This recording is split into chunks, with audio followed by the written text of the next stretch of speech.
Doğulun sen Türkmen olan gözel yerine, tälim alın ustaatların eline, senin adın belli Türkmen iline, şagalya sensin otun, şiiri sen şiiri. Sunwata düşünmeyeni, sen özünü dinlettin, baydağında tans ettirip prezidenti derlettin, aydımlarda dinleyicilen, den yarını ağlattın, şagalya sen sunwatın, şiiri sen şiiri.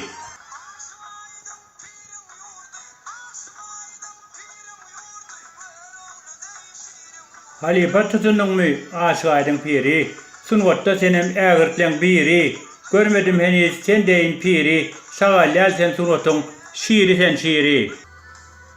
Senin aydımların Türk'te dinleyen, men özümün Türkmenliğime güvenýän. Aydımlarım üçün sağ ol, Kadir aman, şagalya sen sunwatın, şiiri sen şiiri.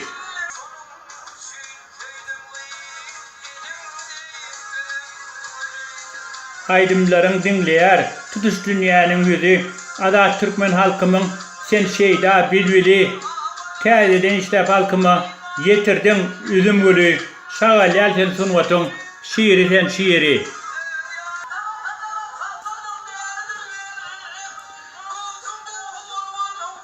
Yusuf Ahmed'in ardyny garowada ýetirdiň, dilleri aýdanynda lalara dil bitirdiň, her bir aydan aydymyň ýüreklere ýetirdiň, şagalya sen sunwatyn, şiiri sen şiiri.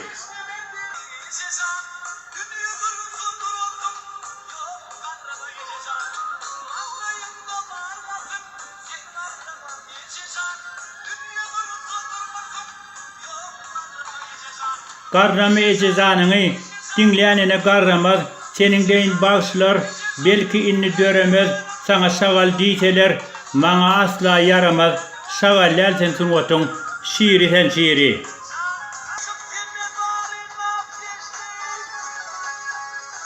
Bu dünýeden her insan gitmeler ahyrda, muňa bagy gelmeýär, her bagşy şahyrda, aydymlaryň dinlener, ýene-de müň asyrda, şagalya sen sunwatyn, şiiri sen şiiri.